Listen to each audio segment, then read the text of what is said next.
Of course, as usual, I gotta send all the shout outs because I get accosted, I get stopped all over the place. Man, you're not shouting us out and you're not shouting out our area. So tonight I have a list of places.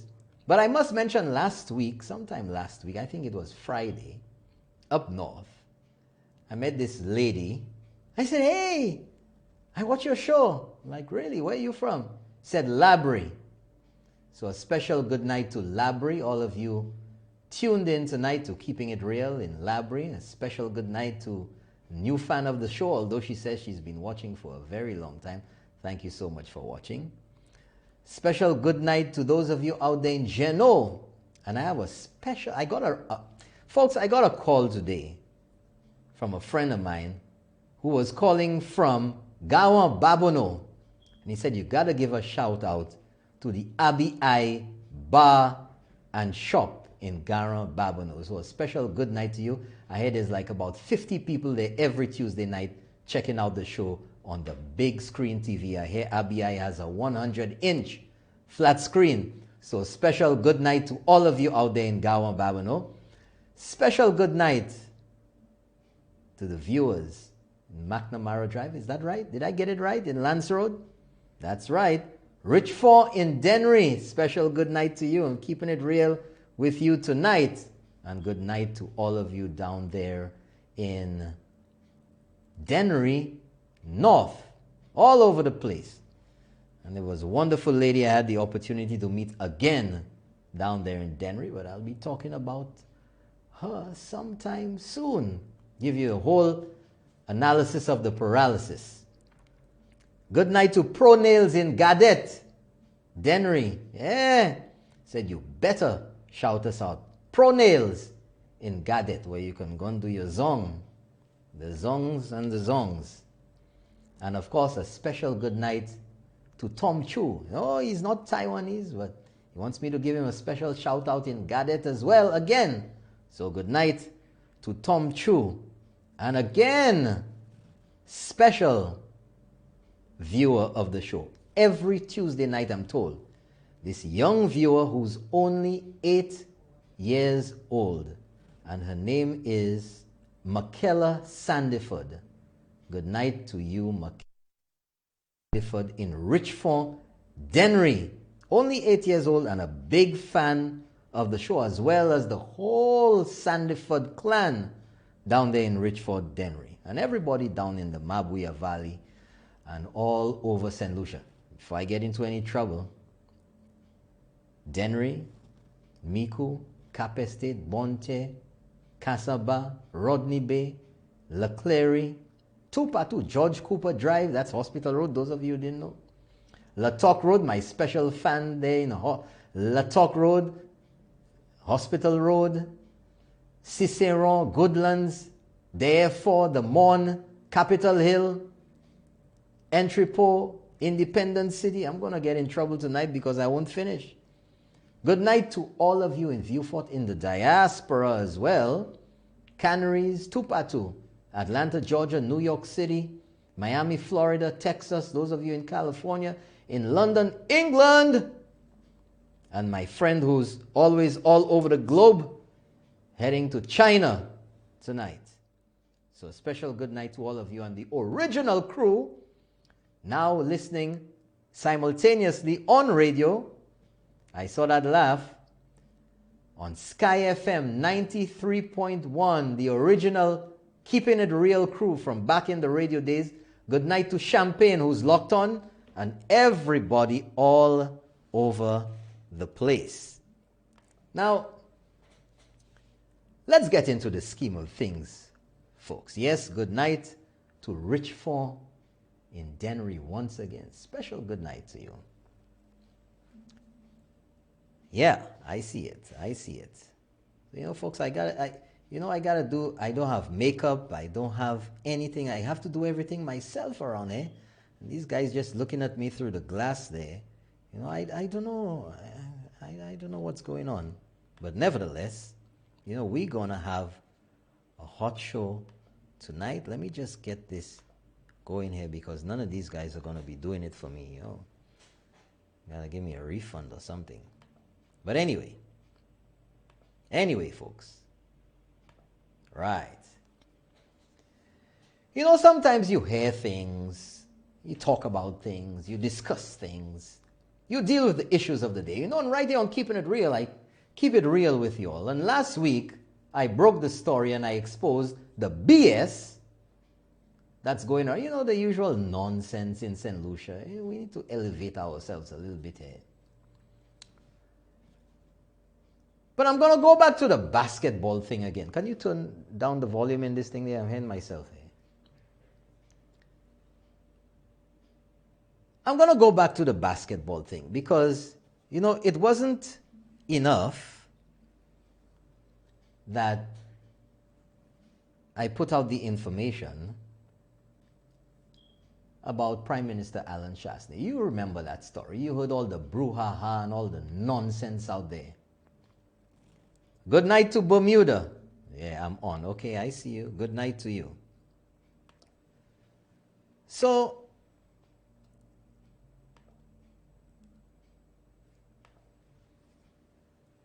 of course, it wasn't enough just to verify and dig into the archives and put out the information that confirmed that Prime Minister Alan Shastney was the captain of St. Lucia's OECS basketball team. That wasn't good enough for some people. And I'll tell you something, folks. And those of you who don't like it, well, tough for you. If they continue to put out the propaganda and the nonsense, I will continue to debunk it and to send it away. Now, what started all of this off? Let's get the first photo of what started it all off. Prime Minister, and I want to read something to you because the English language can prove to be quite challenging, not only to people who did not grow up speaking English, but to those who grew up in English countries themselves. So let me just read to you, and I'm sure you can see on your big screen TVs. Here's what Prime Minister Alan Shastney said. I really enjoyed my days serving as captain of St. Lucia's national basketball team. End of story. Okay, that's it. I really enjoyed my days serving as captain of St. Lucia's national basketball team. That was it. He didn't say who was captain before. He didn't say who was captain after. He didn't say what year it was. He didn't say what year it is. He didn't say. All he said is that he enjoyed his time as captain of St. Lucia's national basketball team. A statement of fact. But oh no, the hacker-lacks and the satellites had to find some way. Thank you very much. Somebody says they like my bow tie. My bow tie level inside there, guys? You don't like my bow tie? Don't worry about that. I'll go on it. There we go. There we go. Of course, the detractors had to find something to say, some way to twist it around, some way. You know, someone, oh, well, you never won any games. Oh, it was only for 2 games. Oh, it was this. Oh, it was that.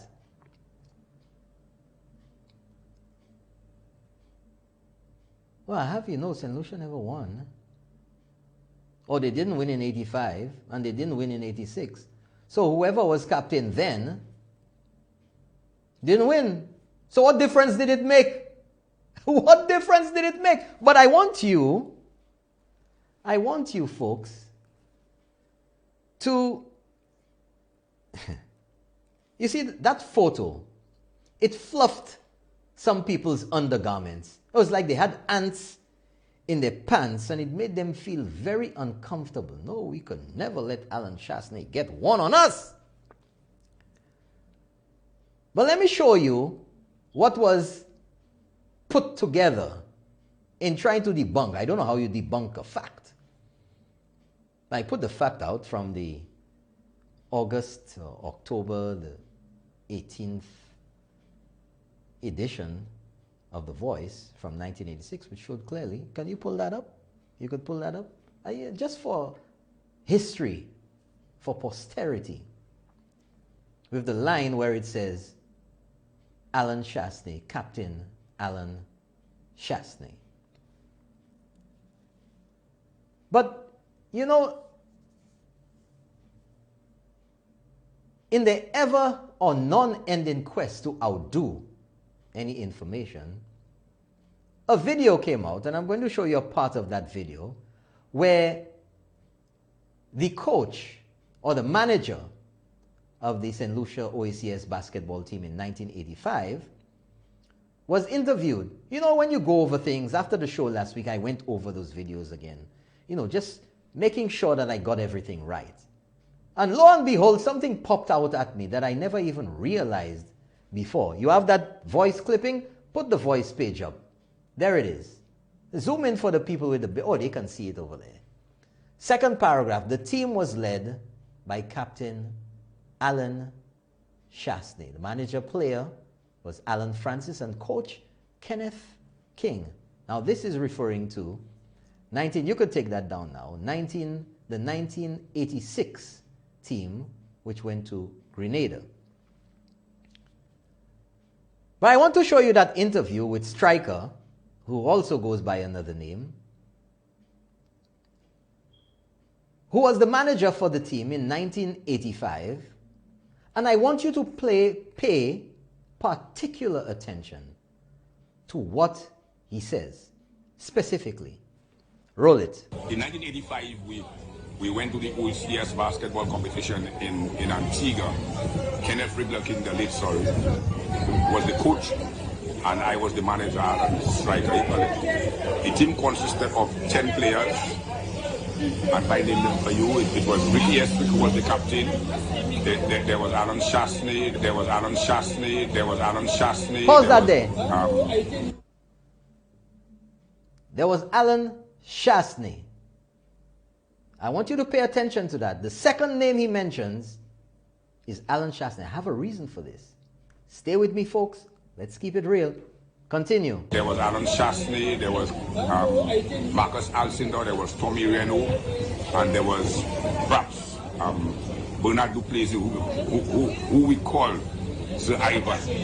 And there was Golem Collymore, there was Wiggy. There was Wiggy Santoma, and there was another youngster called Terry Gibson. I think that was, and there was Beck. I knew him as Beck. He was from San Jose. He got shot by the police somewhere around the Printry area.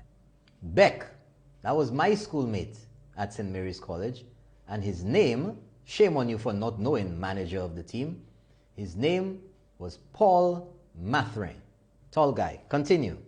That was the 10th. And in my opinion, that was the best team that we ever had. And in my opinion, that was the best team that we ever had. And in my opinion, that was the best team that we ever had.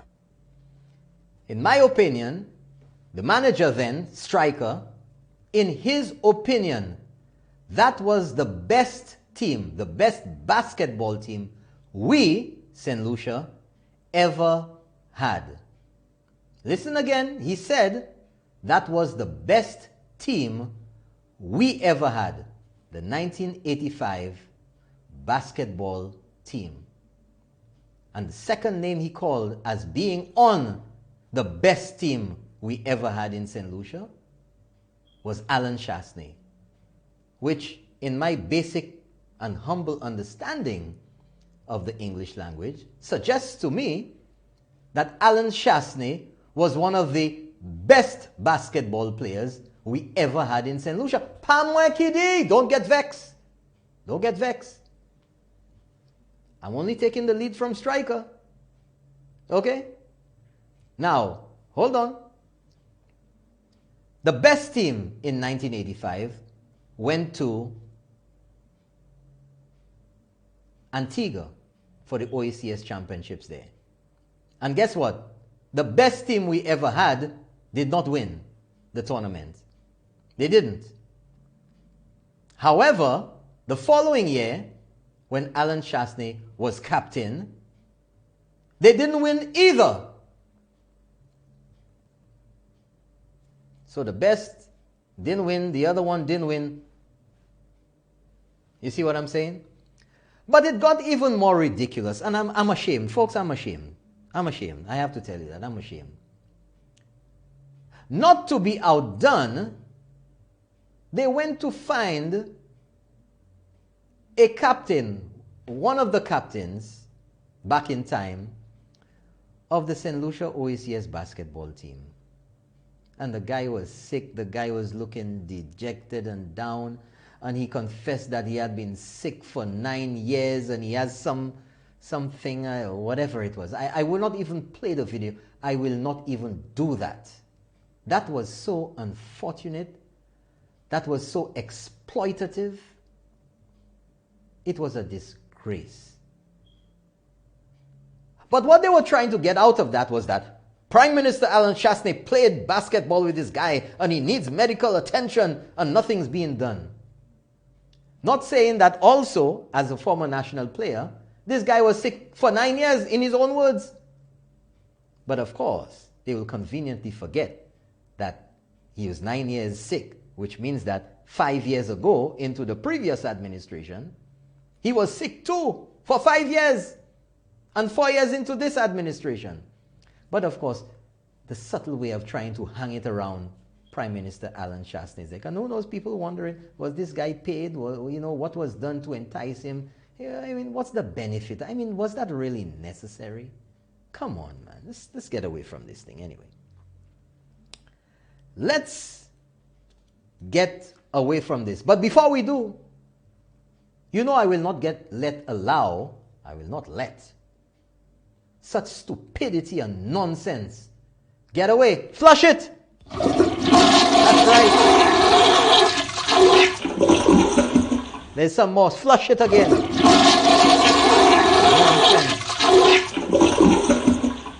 That's right. It's been raining a lot these days, so you got a lot of water to flush the nonsense. So now, folks, I want to go to CIP. Yeah, that's right. I'm keeping it real with you all tonight. CIP. And we've heard so much nonsense about CIP. We've heard Dr. Ernest Hilaire in the House. We've heard him at press conferences. He's on the online papers. He say tout partout. You know, he's the guru. Guru of CIP. The guru of CIP. Came from London, England, after the whole Jufali mess, and became the head honcho at CIP. You know, nowadays in St. Lucia, the propaganda, and you see the elections that are coming up closer and closer every day. You know, the hackalacks and the satellites have continued to and continue to push the whole Chinese thing, Chinese this and Chinese that, and we have so many Chinese here, and how many Chinese they have at DSH, and Chinese this, that, and all kind of nonsense. Okay? All kind of nonsense. So, is all these passports they're selling and all these Chinese people coming there, folks, that's not true. And then Ernest Hilaire will say, they're going to review CIP or they'll get rid of it. And Dr. Kenny Anthony a few days ago had to chime into the CIP thing and they'll review. And if they're not satisfied, they'll cancel CIP and all of that. The people who championed CIP, you know, the people who left the gaping holes in CIP, which had to be cleaned up by Alan Chastney and this administration, are the ones who want to criticize CIP now. Talk about the Economic Fund, I explained to you last week. And I showed you the difference in what they put on the books as the Economic Fund and what this government had to do. The extensive work this government had to do to, in fact, create the Economic Fund and how it would be managed.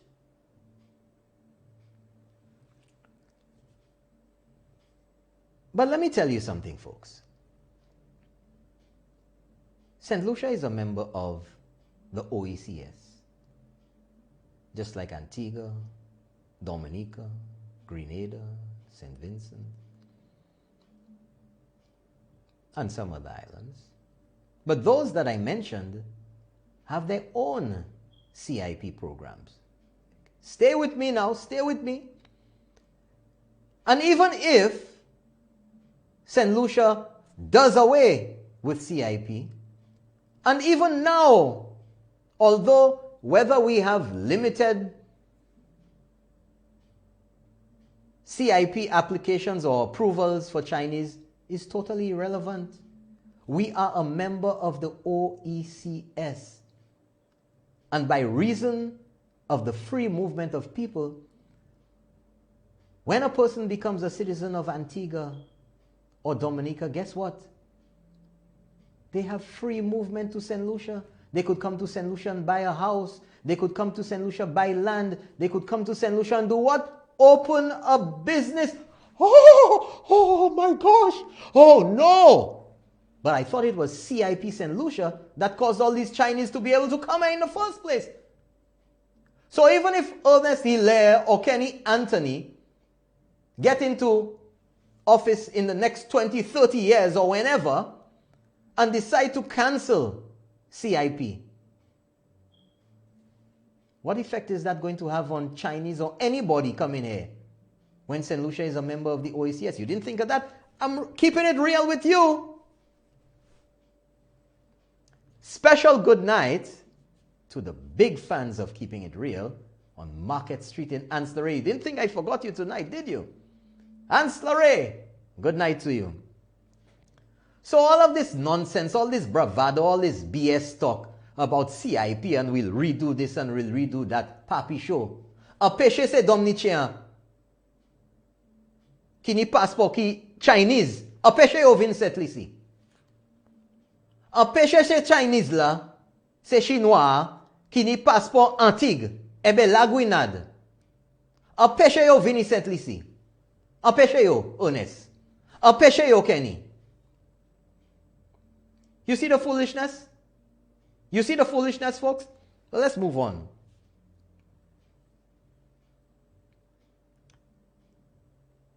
I like to give you the proof.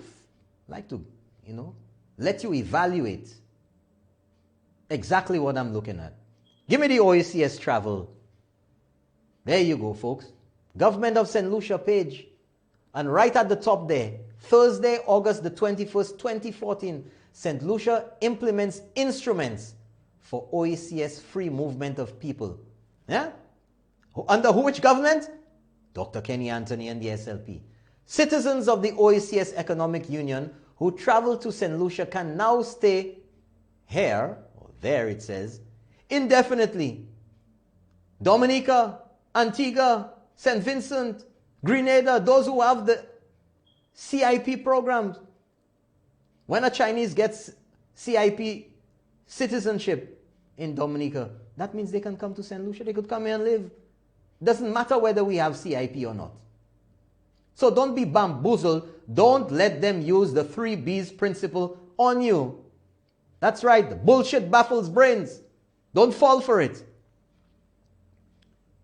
So I want you to see, folks, because St. Lucians were not informed about CIP, All this talk and all of this foolishness. St. Lucians heard about it on the news from foreign. That's right, next side. Way around the mulberry bush. Huh? Around the mulberry bush. There, Lache Shoah. That's where we got it from. About the launch of CIP. Let me give you, to refresh your memories, those of you who are conveniently, amnesic. Drop the video.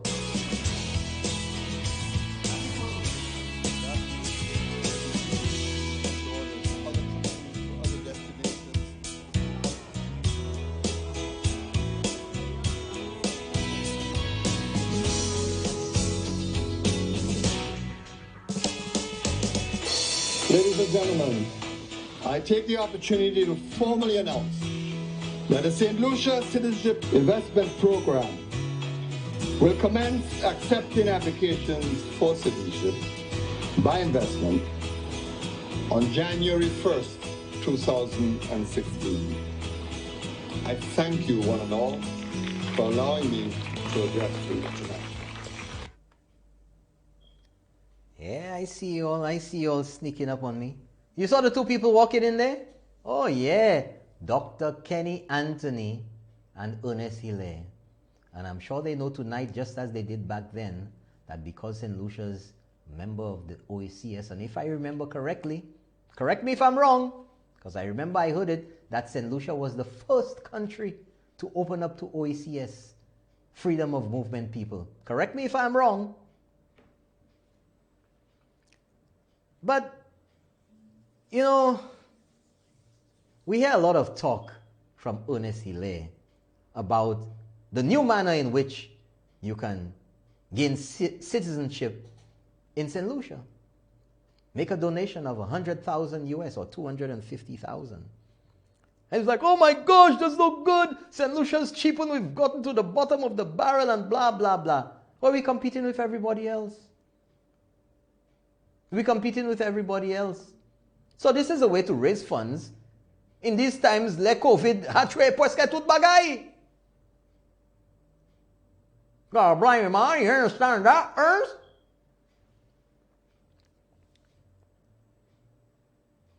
But you know the usual fluff and the bluff. That's fluff and bluff. You know, fluffing it, and bluffing it. But you know, life is so strange. You know, Ernest Hilaire had a campaign manager called Thaddeus Antoine, who's an attorney, a practicing attorney in St. Lucia. Somebody said two is a couple. I don't know. He's a practicing attorney in St. Lucia. And he is an authorized agent of CIP. What does it mean? It means you could process, you could get clients, blah, blah, blah, for CIP. Now, you would expect that if he is Ernest Hilaire's campaign manager, that he supports fully Ernest's policies, that he thinks the same way politically as him, right? Stay with me. So I want you to see now, which is available if you want to do your own research, but I'll put it up for you. The CIPStLucia.com. So it's CIPSAINTLUCIA.com. You can go there for yourself to conduct your own analysis of the paralysis and to verify what I show you here tonight.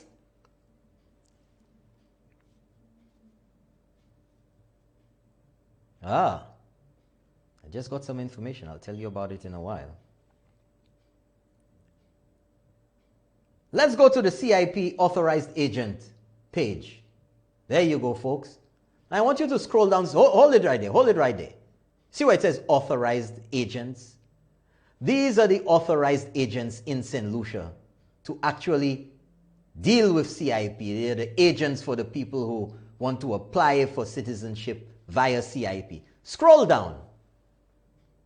Keep scrolling. Just have a look at them there. Remember what I said about Thaddeus Antoine.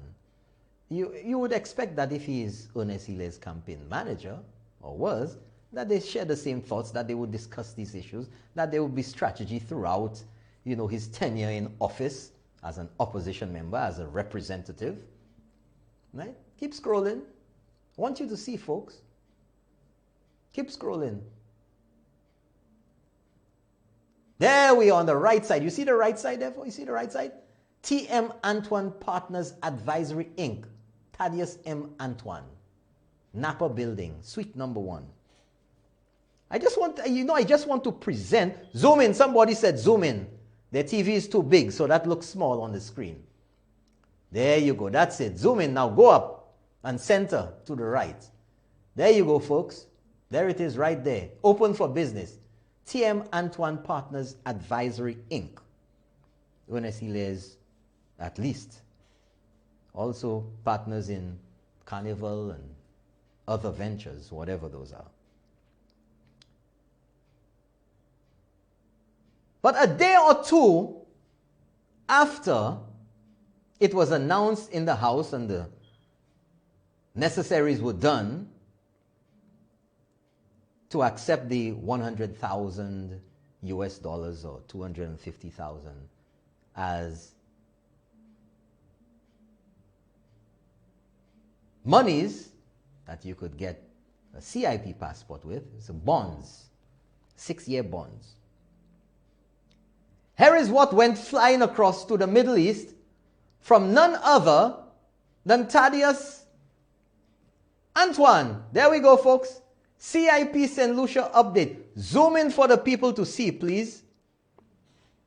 Zoom in for them to see. And you can read for yourself. St. Lucia government makes favorable changes to CIP. 1 day or 2 days after. I think the House was on the Friday. It ended on the Friday or the Thursday. By the Saturday, this was out in the Middle East. Sent out from Thaddeus and M. Antoine, who I would believe is of the same thinking as Dr. Ernest Hilaire. But, you know, why he didn't have the same ideas for business, maybe because he saw that it made sense to advertise. On May 12th, the government of St. Lucia published changes to the Citizenship by Investment program, which are designed with the applicants in mind. For the most part, applicants to St. Lucia's CIP will see considerable savings in their investments and processing fees. There has never been a better time to apply for citizenship of St. Lucia. These new attractive investment minimums, coupled with the ease of processing now in place by the unit, should be great news to all concerned. These new rates apply to applications submitted after the date of publication and by the latest, the 31st day of December 2020.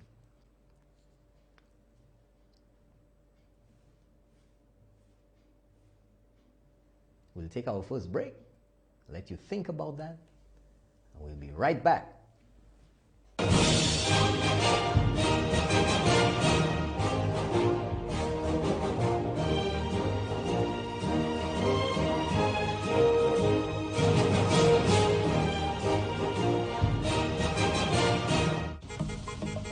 Avoid the congestion and traffic associated with Castries City and Rodney Bay shopping and come to Gablewoods Mall. We have everything you'd possibly want, from a sprawling supermarket to a complete furniture store, from your choice of elegant boutiques to professional photography, dry cleaning, a hardware store, medical facilities, drugstores, hair and beauty salons, an eyewear center, and so much more. We truly do have it all, along with a food court which provides sumptuous meals and free Wi-Fi while you dine. Parking is plentiful and shopping times most convenient. Come to Gablewoods Mall. We're the mall that started it all.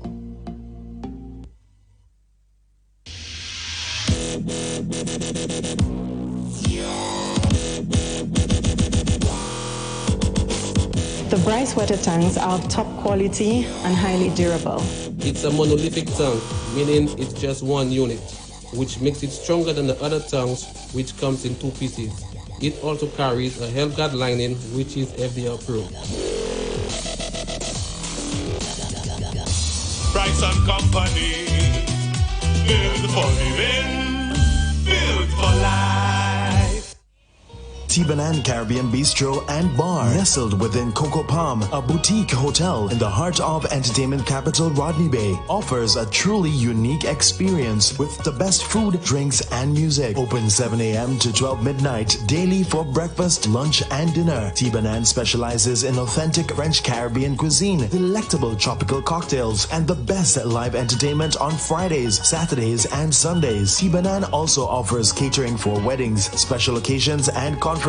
For reservations, call 456-2800 or email reservations@coco-resorts.com. Tibanan Caribbean Bistro and Bar, where passion meets quality.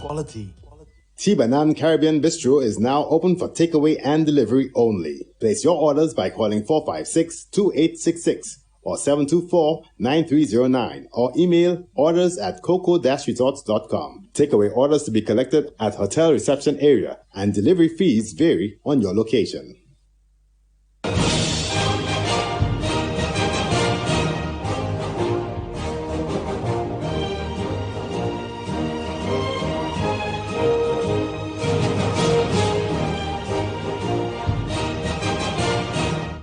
Well, welcome back from that quick break, and I got some information. I'm waiting for a response, and I will let you know in fact, I'll announce it later. I'll announce it later. So now, folks, we've heard all the propaganda, we've heard the lies, we've heard all the allegations of corruption in this government. And when someone's corrupt, they will do anything not to get caught. They will do anything to impede any investigation. And there have been many allegators of corruption against this government. Many allegations. And I think it's very interesting, this next segment, to give you something to think about, to examine, and like I always say here, to conduct your own analysis of the paralysis. Because I've conducted my own in-depth investigation. I've looked at things. I've looked at it par bas. I've looked at it à sous-côté. I've looked at it en lait. And I've come to my own conclusions, but I always want you to see what I see. And if you agree with what I say, that's fine. If you disagree, that's fine too. But I give you the evidence. So, on April the 4th, 2017, there was a sitting of the House of Assembly. And I've mentioned it before, but I never brought it up here in detail. There was an amendment to the Crown Proceedings Act. And in the Crown Proceedings Act, there was set about the limitations on prosecution, if you will. That if certain actions had been taken by a government minister or a high-ranking member of the public service, after a certain number of years, 10 or whatever they are, the statute of limitations would run out. So therefore, any act you commit in government, act of corruption or whatever, after that period of time, whoa, what happened to me? After that period of time, you couldn't be prosecuted. Right, folks? See what happened to me? You couldn't be prosecuted. I just fell down below the table. Now, yeah, there's that paper. On here, folks, is the section of interest. Amendment of Section 6. Can you scroll? Can you get rid of my name there? Amendment of Section 6. Well, give me the first page. Let them see the first page of that. There you go. 18th of April. That's when it all went through. Blah, blah, blah. Give me the next page. The section that was amended. Can you scroll up just a little bit? Right. 2. Section 6 of the Crown Proceedings Act, Cap 205, is amended by adding the following subsection immediately after subsection 2. where the Crown has the right to recover public funds due or owing to the Crown by way of a civil debt or cause. So this is the little bit right there, civil debt. So if you owe the government money, they can collect from you at any time. Doesn't matter if it's 10, 15, 20, 30 years. But or cause means if for any other reason, corrupt or otherwise, you are found liable, the government can come after you. So if this is a corrupt government, they wouldn't put something in there, because when the SLP gets in office, they could come after the government when they win in the next 30 years. The Crown Proceedings Act. And that is what will allow governments now to go after corruption if it's found many years later, long after you've left office. I just thought I'd bring that to your attention. You're talking about corruption. Well, you'll have the opportunity. You have the opportunity. But I want to go through, I want to share with you the day that this amendment to the Act was passed in our House of Parliament. So let's start the action off, because in 2017, you know, the talk was about a lot of other things, and they tried to push it in there and try to, you know, malmene the proceedings with all sorts of nonsense. But I have to tell you that before each session of Parliament, days before, the government and the opposition are issued with the order paper. And all that means is a paper with the order, the running order for the day. What's first, what's happening, what bills, what motions, all of that. So the opposition would know what was on for the day. And they would know that the amendment to the Crown Proceedings Act was on the table to pass on that day. Now, remember, there was all of this talk about Rochamel and Frenwell and Grindberg, ek tout NCA, ek tout se kalte baisa. Remember, that was hot. So let's go to the first clip from the day's proceedings at the House of Parliament. Roll it.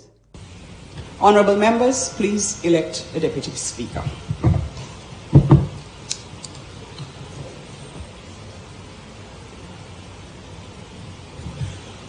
Honourable Member for Grosele.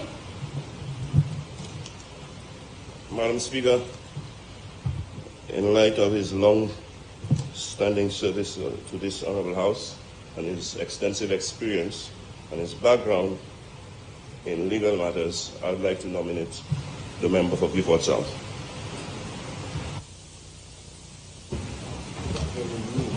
Honourable Member for Beaufort South. Madam Speaker, I am honoured that the member for Grosele, who has at least less experience than I have had in parliamentary matters, would be so generous and kind to nominate me for the position of Deputy Speaker. But of course, Madam Speaker, it is with alacrity that I decline his generosity.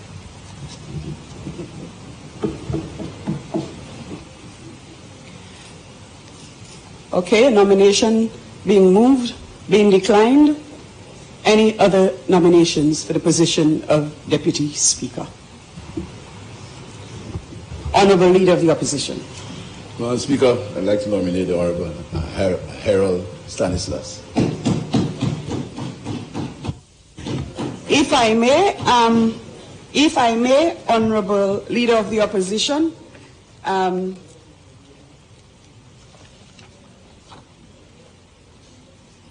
members, the Constitution of St. Lucia provides a position which is echoed in the standing orders of this House, that a member who does not hold the office of a minister or a parliamentary secretary should hold the office of Deputy Speaker. As I understand it, and I think it is the position as I speak, because I am not aware of the contrary, the Honourable Member for South-Frey holds a ministerial portfolio. Honourable Minister for Agriculture and Member for Babonneau. Thank you very much, Madam Speaker. Madam Speaker, in light of this explanation that you have just given, I would like to nominate the member for Beaufort North.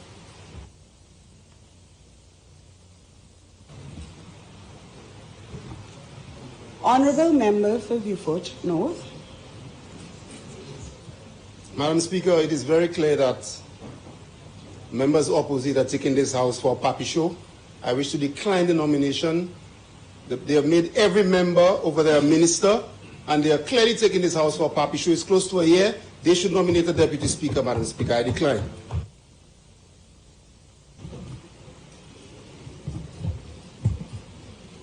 And Honourable Member for Beaufort North, I understand your position, and I wish to remind this Honourable House, it is not a they versus them or them versus us, that there is a requirement of this House to elect a Deputy Speaker.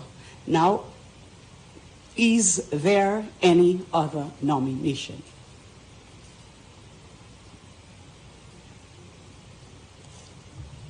Is there any other nomination? You see, the thing is that the opposition is pretending like they don't understand. They understand very well. The deputy speaker has to come from the members of the House. It doesn't say the government side. It doesn't say the opposition side. It says from the members of the House. And a member of the House who is not a minister or a permanent secretary. But of course they'll pretend like they don't understand it. Oh, convention, convention. Folks, this is absolute nonsense. Convention does not and can never trump the law. It can never trump the law. End of story. But let's go now to member for Castries South about a negative resolution he wants to pass or put before the House. But don't forget that the order paper says that on the books for that day is the amendment to the Crown Proceedings Act, which will make the statute of limitations indefinite, that if you are found to be liable for corruption or any other type of monkey business whilst in government, you can be prosecuted. It's coming. Let's go to that clip. Honourable Member for Castries South, I do not wish to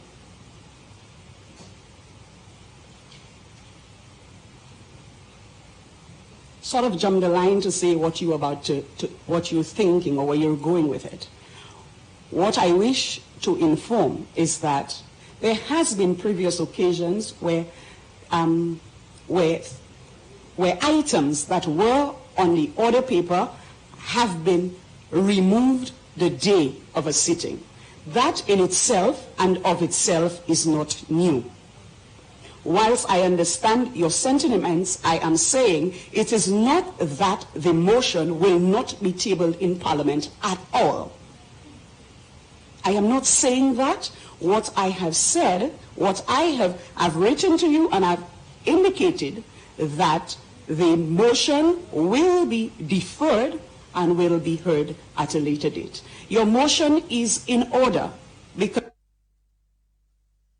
deferred and will be heard on another date. What's difficult to understand about that? What was so urgent? What was so life-threatening? What was so vital And the speaker said that she had already written to the member of from Castries South about that and informed him. Mais vous savez, c'est beaucoup ça quoi, ça conduit tout bagay Saint-Lucie. They in the house, they want to take control.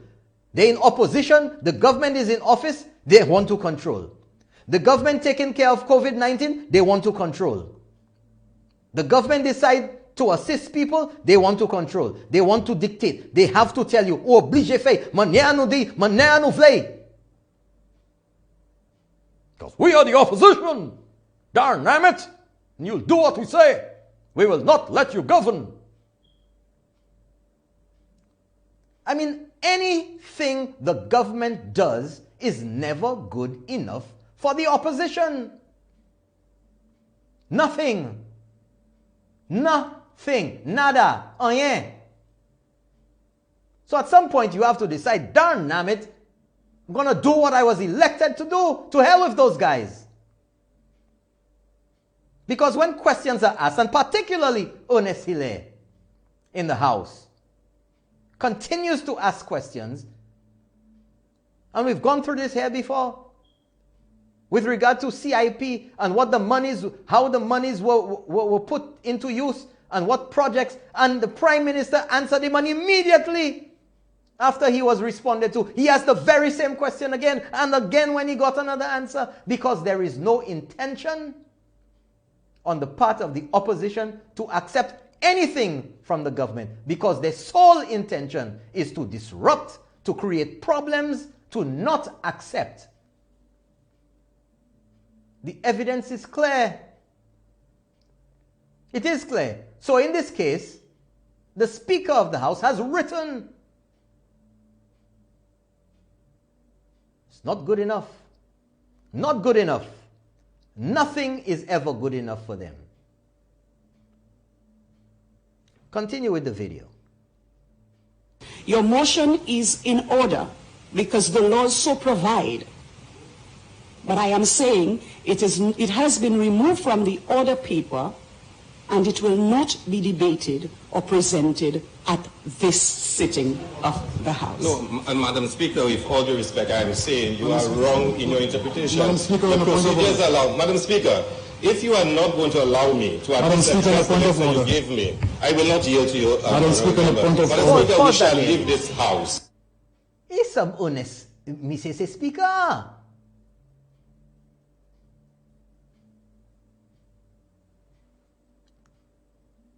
I mean, it is apparent every sitting of the House. It's apparent in everything. The disdain for any authority.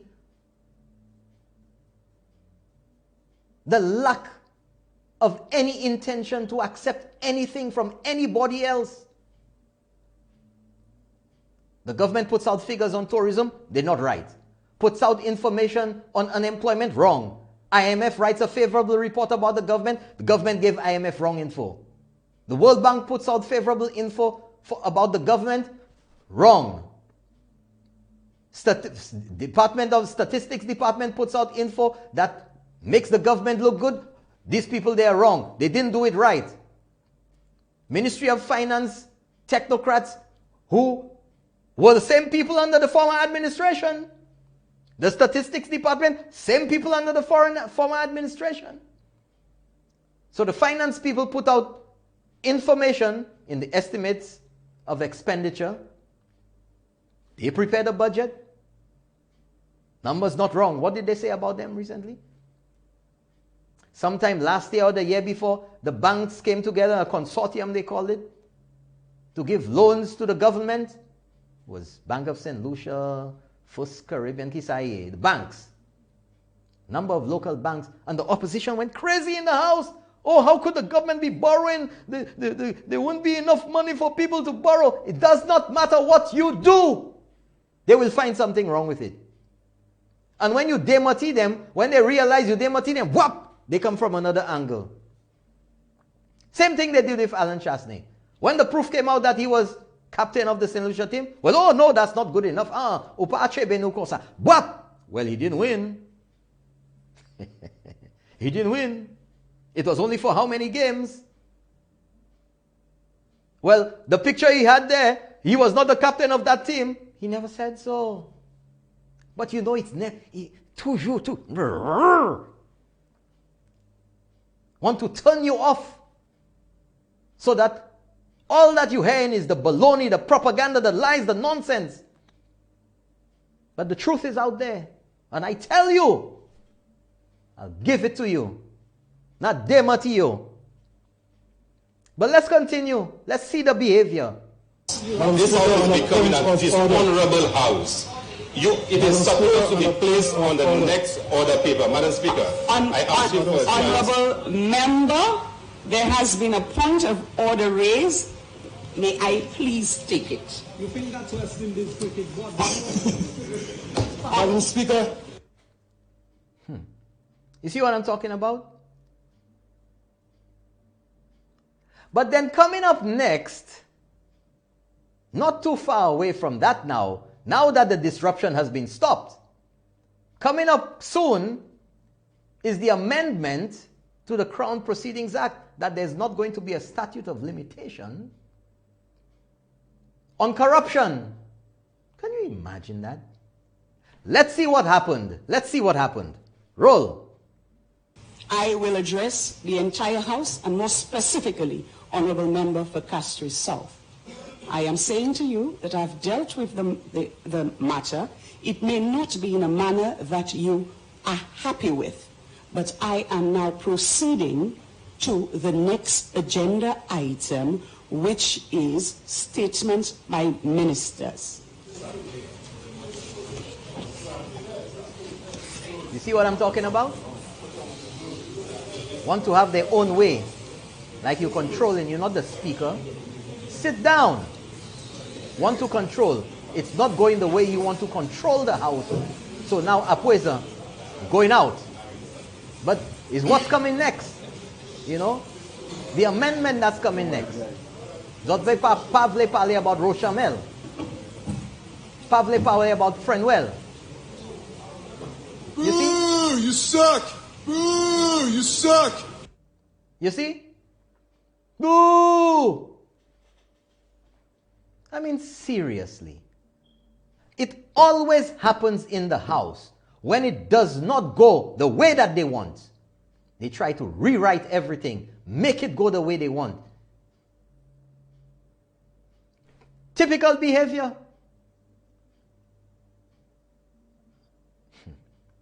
In 1971, Membaila,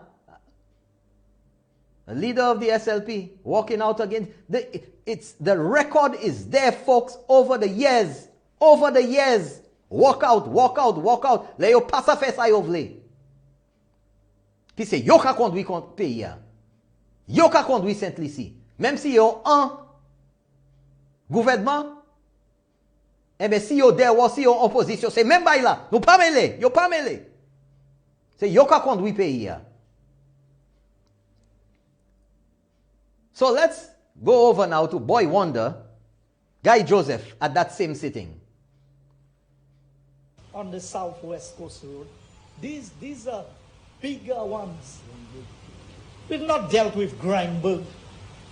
You know, Madam Speaker, when I watch the decisions being made by this government, Madam Speaker, take for example one of the resolutions that was passed earlier.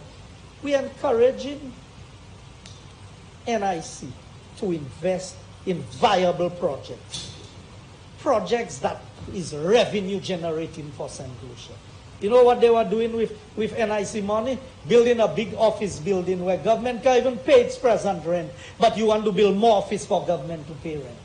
We will show them what investment is about. And that is why we need this type of legislation in this honorable House, Madam Speaker, so that no Prime Minister, including my Prime Minister, no member sitting on this side of the House can get away with any corruption in government.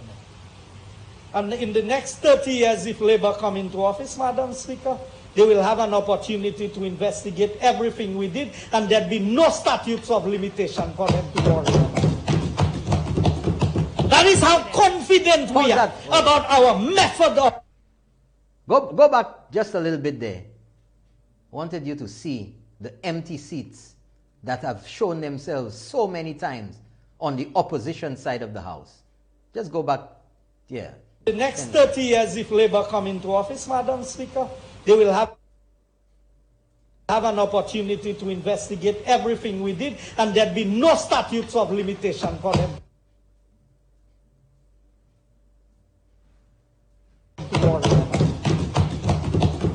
That is how... There you go. You see that, folks? See that? Elected by the people to represent them, but on so many occasions, absent from the House. Dereliction of duty. Dereliction of duty. And what, 2 weeks ago or 3 weeks ago, they did the same thing and then chose to complain about matters being held in the early hours of the morning, when you had the opportunity to be there to represent your people. When you had the opportunity and everybody else, nothing was hidden. It was on live TV. And it's online even up to today. On Facebook, on YouTube. So nothing was hidden. But you know, when they peddle that nonsense, people believe it. You know, it sounds, in the wee hours of the morning, they try to sneak it by. Sneak what by? Sneak what by? Continue.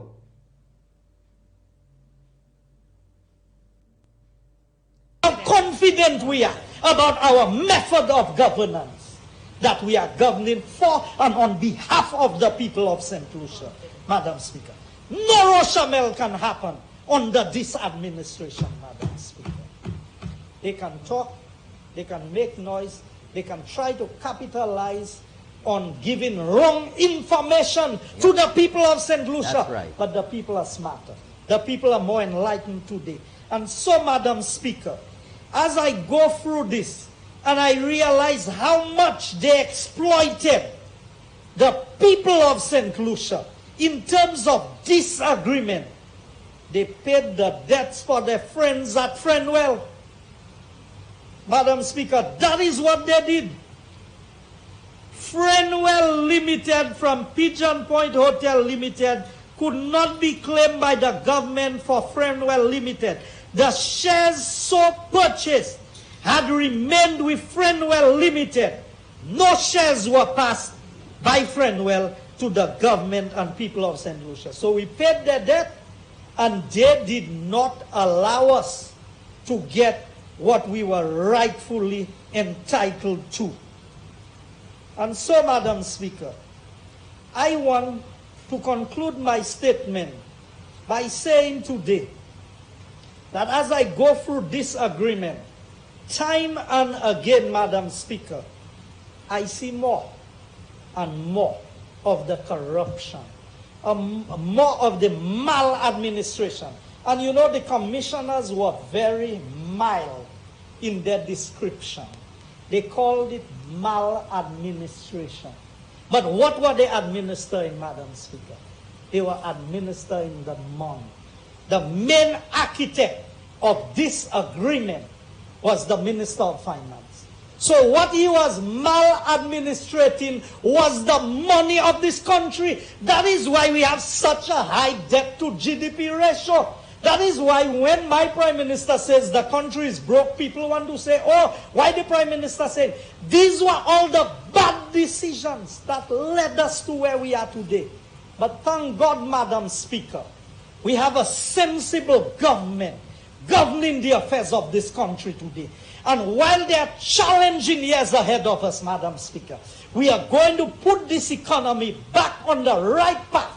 And St. Lucia will be on the road to growing and becoming the state that we all can be proud of. With this, Madam Speaker, I give my full support to the amendment of the Crown Proceedings Act so that the patrimony, the benefits, everything that belongs to the people of St. Lucia can be protected. And no corrupt politician will in the future be able to hide behind time to cover up his corruption. He will be brought to answer at the appropriate time, whatever time it may be. I thank you, Madam. That's right. I I lend my support to that fully, 100%. But you see, what did the Rochamel report say? What did the judge say? Maladministration. Maladministration. Just as Guy Joseph said that, just as the judges said in the investigation into Rochamel. And lo and behold, you know, it just occurred to me that Dr. Kenny Anthony himself, you have it? Dr. Kenny Anthony himself echoed almost the same words when he said back then, bring me around the end where it says that, almost the end, where it says banks and other lending institutions would not borrow, would not lend money to St. Lucia because we had to get our financial house in order. Well, who was in charge of the financial house during the last term? Minister of Finance, Dr. Kenny Anthony. So he's actually, if I understand the English language correctly, he's actually agreeing. He's corroborating what the report from Rochamel says. You ready? That we cannot turn to borrowing to fix up our deficit because banks, individuals, and institutions who used to lend before are no longer lending governments. They're insisting that they will lend you if you get your financial house in order. And in our case, getting our financial house in order means that we have to bring down our fiscal deficit from where it is at 5.8% below 4%. That's the key. Utanli kuma. Es utanli. Not me say it, bruh. Wasn't me. I'm pulling a shaggy on you now. It wasn't me. You heard it, of course. You heard it? Because we have to get our financial house in order. That's yours, Dr. Kenny Anthony. You said. Get the beginning of that. Because I want you all to wait. Where he said something happened that never happened before. Jouer. But something happened. Something happened that made the situation different. And it is the first time St. Lucia has experienced this. Play it again. Play it again. But something happened. Something happened that made the situation different. And it is the first time St. Lucia has experienced this. Okay. It's the first time that St. Lucia ever experienced that. First time. Under whose administration? Who was Prime Minister? Who was Minister of Finance? But these guys want to dictate to Alan Chasney, want to dictate to this UWP administration how to run the affairs of state. Y'all could not open OKEU. You couldn't finish St. Jude's. You couldn't get the airport going. Huh? What else you couldn't do? You couldn't fix the roads. You couldn't fix the schools. What else? Everything was en masse. And who was deputy? Huh? The one who wanted to stop the proceedings in the House and say, Mr. Speaker, you know all this thing they're talking about deputy. I wasn't deputy prime minister.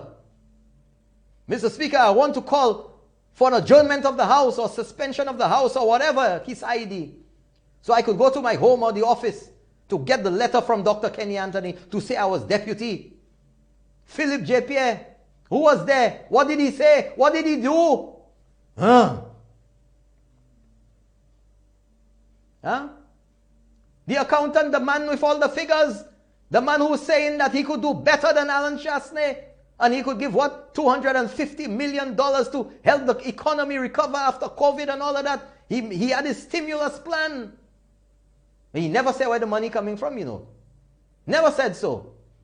Well, I told you all, of course, that I had my own stimulus plan. I'll give every St. Lucian $50,000. Yeah, 50,000. Anybody could say that. But where am I getting the money? So let's go to the last one there, where the bill is read. And I want you to observe what's on the screen. Roll. Honorable members, the question is that the Crown prosecution the Crown Proceedings Amendment Bill be read a second time. I now put the question. As many as of that opinion say aye. As many as of a contrary opinion Hold it right say there. no. You see that, folks? Look at that. Opposition seats are empty. All. They didn't even put a bear, a teddy bear, stuffed animal. Oh yeah. Pa même sou wiki la. Because that's where they're supposed to be doing their job, representing the people. And if you talk so much about corruption, you campaigning so much about corruption, your whole mantra whilst you're in opposition during this term is corruption. You should be the most interested party in there to lend your voice, to put it on the record for all times in Hansard that the St. Lucia Labour Party, the opposition, supported the bill against corruption in government, against corruption, by agreeing with, by supporting the amendment to the Crown Proceedings Act. But where they, like cowards, they run out because they didn't want to face the music. And as always, anytime it gets hot in there, that's where you show your worth. That's where you show your representation to the people who elected you into office. Shame! Y'all should be ashamed, but want to come and puff up your chest whenever you want and say what you want as if y'all are so honorable. Dereliction of duty, that's what that is. Dereliction of duty, and y'all had the opportunity at that very point where the entire House, all 17, would have agreed on something. But I want to hear the vote. Continue with it. I think the ayes have it. The ayes have it. An act to amend the Crown Proceedings Act, Cap 2.05. Hold on. Roll back just before the clerk of the House stands. Roll it again. Listen well, folks. An act to amend the Crown Proceedings Act, Cap 2.05. Act to amend the Crown Proceedings Act. That's it there. History in the making, folks. Don't let it be lost on you. History right there. And where's the opposition? Nowhere. That is where they had the opportunity to make a point about corruption. That is where they had the opportunity to put it on the record. Just two short clauses.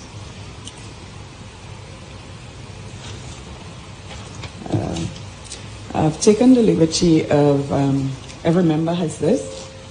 So it basically gives us, by way of explanation, clarifies exactly what is going on, and it is very simple.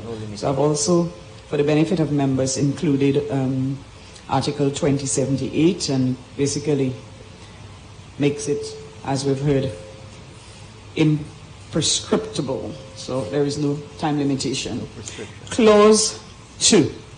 Amendment of Section 6. Clause 2 stands part of the bill. Aye. Clause 1. Short title. Clause 1 stands part of the bill. Aye. Honorable members, the question is that the committee rises and I report the bill. As many as of that opinion say aye. Aye. As many as of the contrary opinion say no. I think the ayes have it. The ayes have it. There we go, folks. That's it. We don't need to go any further. The ayes have it. Where was the opposition? Koyo ale, akaba where? Koyo ale. That's where they should have been there. That's where they should have been. Nowhere to be seen. We'll take a quick break and we're coming back to your phone calls. Right back.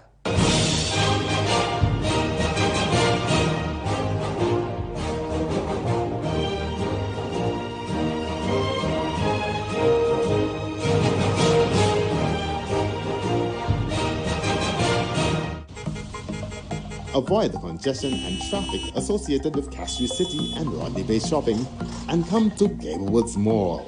We have everything you'd possibly want, from a sprawling supermarket to a complete furniture store.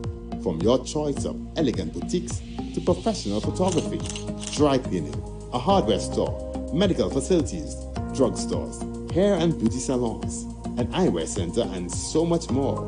We truly do have it all. Along with a food court, which provides sumptuous meals and free Wi-Fi while you dine. Parking is plentiful and shopping times most convenient. Come to Gablewoods Mall.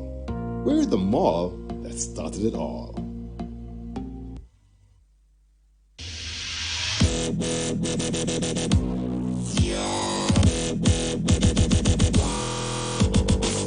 The Bryce water tanks are of top quality and highly durable. It's a monolithic tank, meaning it's just one unit, which makes it stronger than the other tanks, which comes in 2 pieces. It also carries a health guard lining, which is FDA approved. Bryce and Company, build for living, build for life. Tibanan Caribbean Bistro and Bar, nestled within Coco Palm, a boutique hotel in the heart of entertainment capital Rodney Bay, offers a truly unique experience with the best food, drinks, and music. Open 7 a.m. to 12 midnight daily for breakfast, lunch, and dinner. Tibanan specializes in authentic French Caribbean cuisine, delectable tropical cocktails, and the best live entertainment on Fridays, Saturdays, and Sundays. Tibanan also offers catering for weddings, special occasions, and conferences. For reservations, call 456-2800 or email reservations@coco-resorts.com. Tibanan Caribbean Bistro and Bar, where passion meets quality. Tibanan Caribbean Bistro is now open for takeaway and delivery only. Place your orders by calling 456-2866 or 724-9309 or email orders@coco-resorts.com. Takeaway orders to be collected at hotel reception area and delivery fees vary on your location.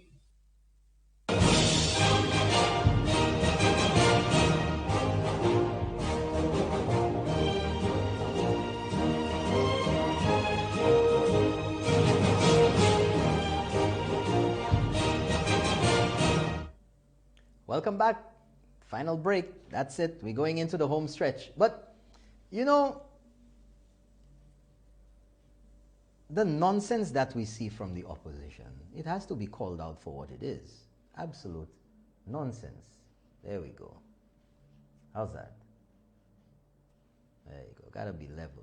The absolute abject stupidity. Because that wasn't the first time. Remember Rosie Mathre? Another Speaker of the House? They walked out on her. Remember they're renegades! Renegades! Remember they walked out? First Governor General throne speech in the House. They walked out. They couldn't be there. But you know the irony of it, and many other instances.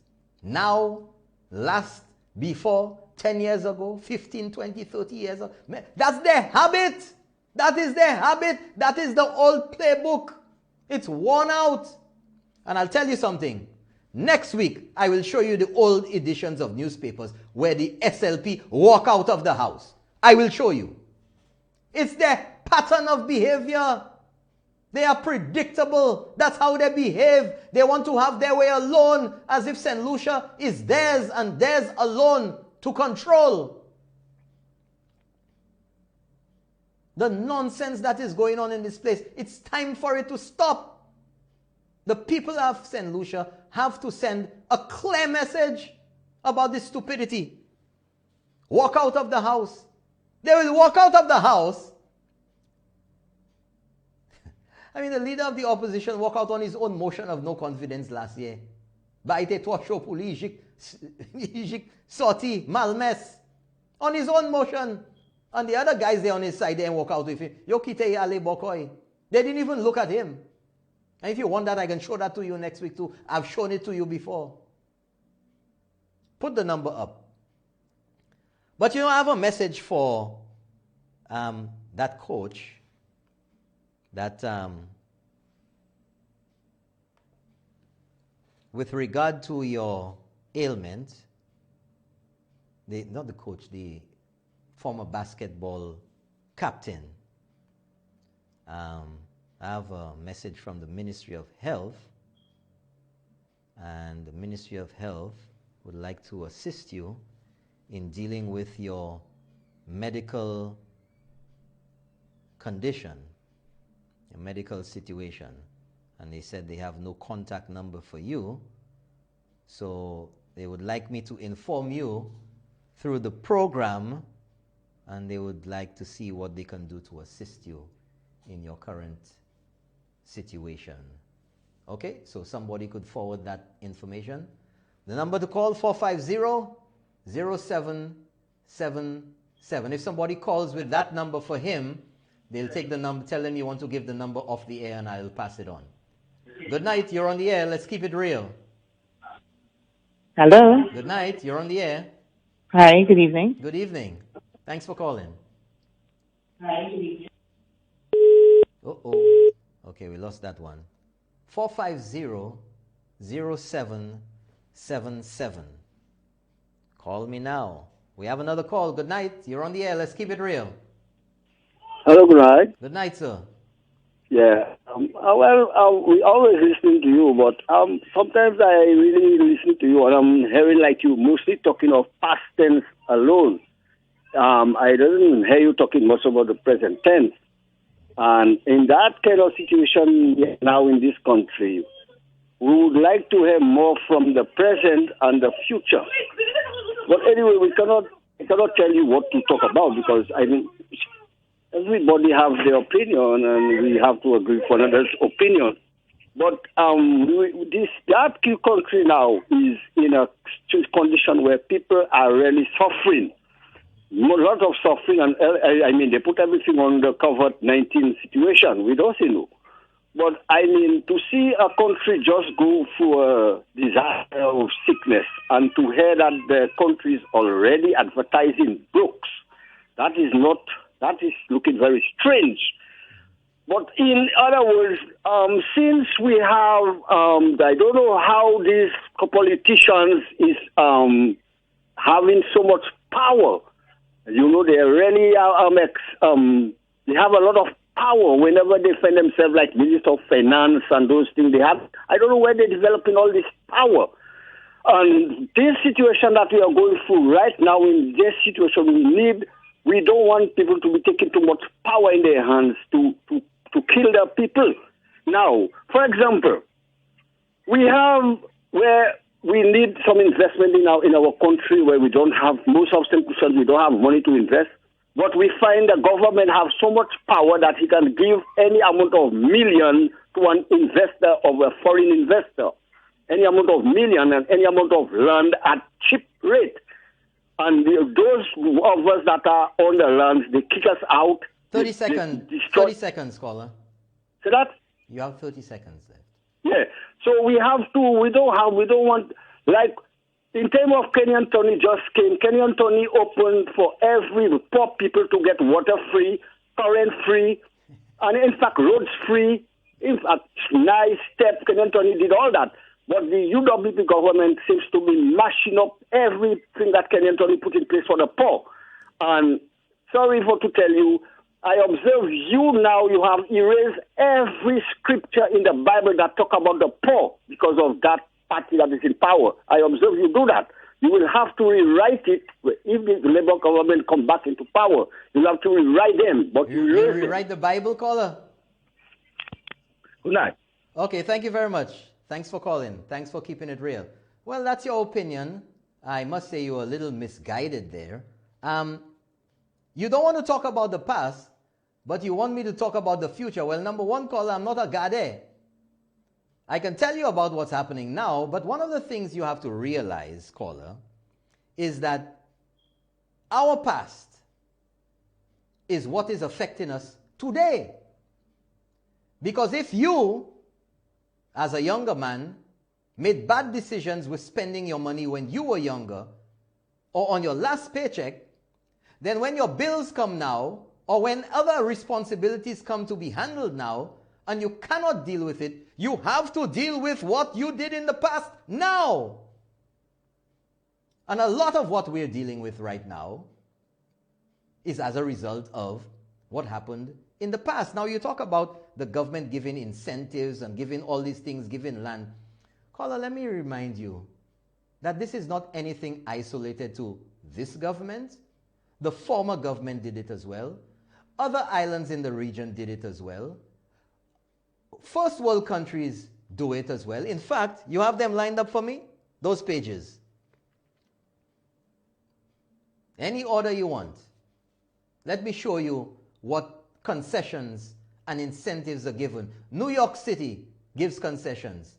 Philadelphia, this is New York State. And if you look here, don't scroll too fast, don't scroll too fast. All the different types of businesses, the different sectors that New York State gives concessions in. Agriculture, agribusiness, biotech and life sciences, chemtech and renewable energy, distribution, digital game development, homeland and cybersecurity, industrial machinery and system, financial services, materials processing, optics, photonics and imaging, software and digital media. New York State, that has billions of dollars every year as a budget. Florida, look at Florida. Tax advantages. Look here. Florida has, can you zoom in a little bit on that? They make it a little wider. Florida has no corporate income tax on limited partnerships, no corporate income tax on subchapter S corporations, no state personal income tax, no corporate franchise tax, no state level property tax, no property tax on business inventories, no property tax. You want to go on? Florida. You have another one? Give me another one. That's New York State again. More incentives to come to New York. This is Ojo Labs. Well, we won't go to that. I'll deal with that next week because we're short on time there. We have about another hour left, right? Short on time. So, folks, hey, this one is where? Where's this? Toronto. Can you scroll down? Toronto, Canada. Billions of dollars as a budget.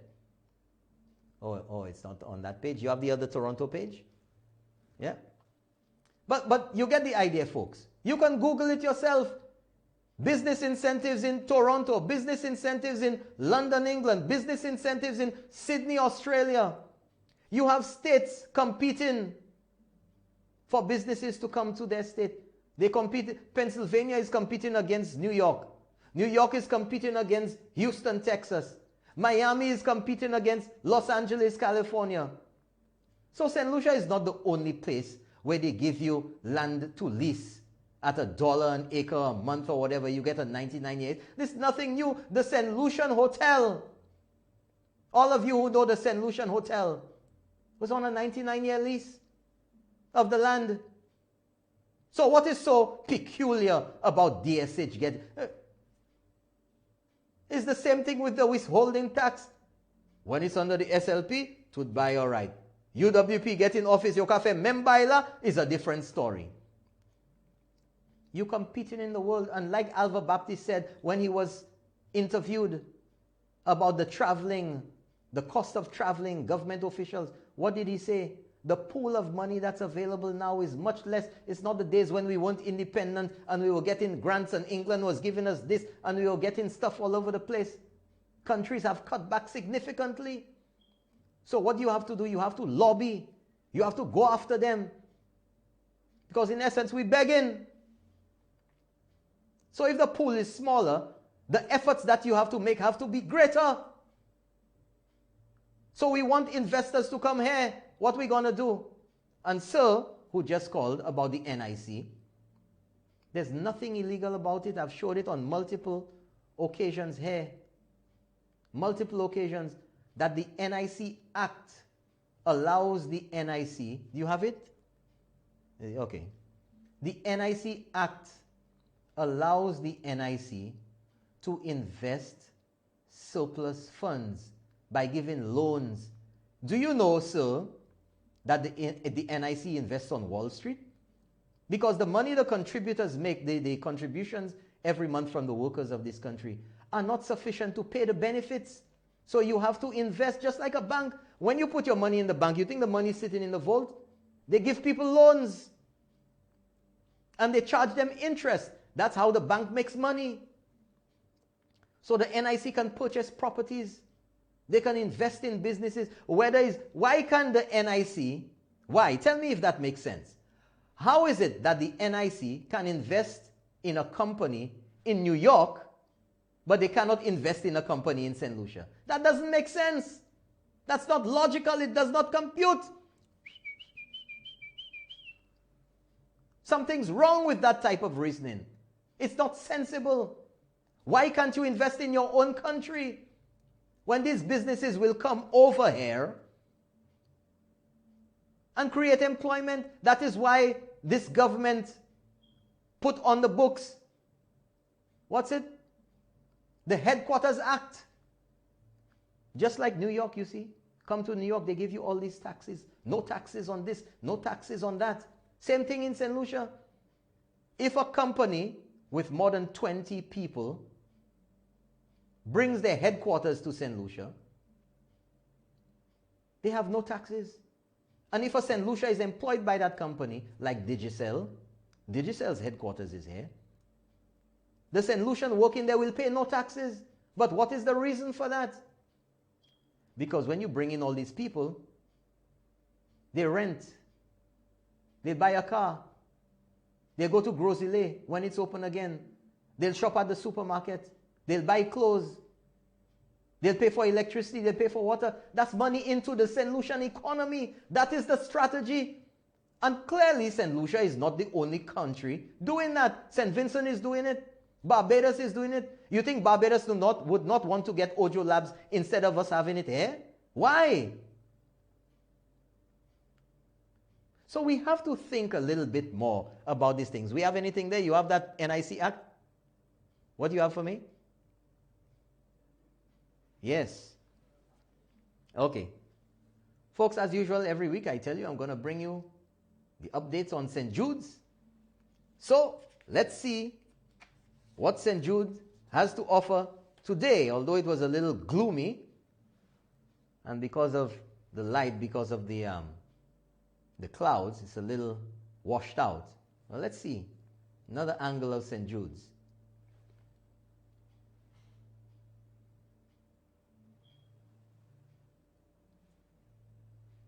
Next one. There you go, folks. You get a better view now of what's happening. We have another call? Okay, let's take that call. Switch it over. Good night. You're on the air. Let's keep it real. Hello? Good night. You're on the air. Yes, man. Let me tell you, there's two of the best things inside foreign policy I have heard in the last 2 weeks. One, when the Minister of Security said he wanted to abolish that law where the politicians in the House can say what they want and escape with it. Right? Two, the one that just come up there, the Corruption Act. But that's why, yes, they will run. They will run. You bring up a very good point, caller. If you want, you could get off the line and I'll respond to your first part. Hold on. You still have some more. 1 minute. Yes. What I don't understand is some of the supporters, they hear what they hear, they believe what they believe. You made it clear that Chasney write off whatever tax force does. But SLB did it with what is it, was smugglers, right? Smugglers. But the supporters don't do that, they're not hearing that. So SLP did the very same thing. Very membaila. No, you have written ça. No, pas ça you have written. You have written ça Chasney there. Okay? They have been fooled. The supporters have been fooled. Okay? And the next problem, I cannot understand now. We elect 17 big men in a house. Yeah.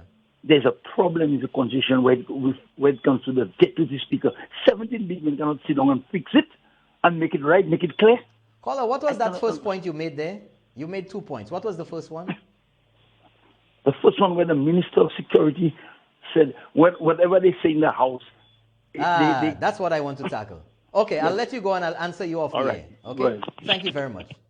Folks, I want to bring this up for you tonight, and I'm glad that I was reminded by this caller. There's supposed to be in the House immunity. So you can say and ask what you want without fear of being taken to court. And I think this came about a long time ago because there was no radio in the court, in the House. There was no TV a long time ago in Bethlehem. And whatever was said in the house was said in the house.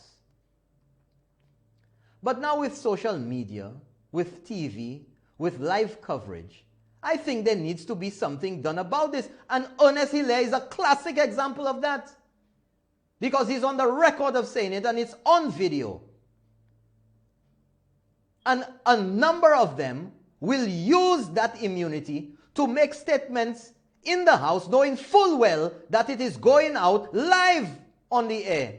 And that even if it may be struck off from the record, as it has been done with Ernest Hilaire, where he was asked to withdraw when you can't mention people's names in the house, when you cannot make certain statements in the house, they can withdraw it. But Ernest Hilaire's classic response to this, you know what he says? Well, Madam Speaker or Mr. Speaker, well, I withdraw it, but I say it already. What does that suggest to you? That the sole intention of doing so was to make the statement in the house, withdraw it, knowing full well that it would go out on the airwaves. And I think there needs to be some serious discussion and looking into dealing with this. Because you can pull it off the official record, but it's out on the record in public, and it becomes the source of conversation, and it becomes the source of a lot of problems for people outside in public. And the people inside who will not be subject to the statements being made will now go out of the house and be subject to these same statements that were withdrawn from the record. So somebody needs to challenge that or get some amendment to this or see how this can be affected or grant some sort of immunity or leave for people who are affected by statements made in the house to have legal recourse. And that's what I say. And that's my point. That's my point. We have anything else going on there? Okay, that's it. Well, folks, thank you so much again for joining me tonight on Keeping It Real, a rainy day in St. Lucia. Thank you to all of you listening out there in the diaspora, those of you all around St. Lucia, first-time viewers to the show, those of you who walk up to me. Thank you so much. Another episode of Keeping It Real. I'm Norbert Williams. Good night.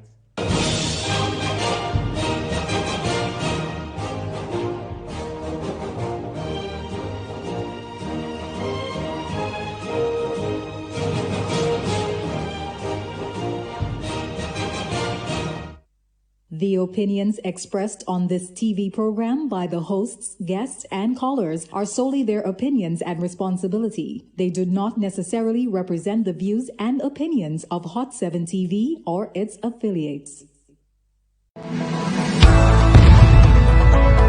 Hot 7 TV is the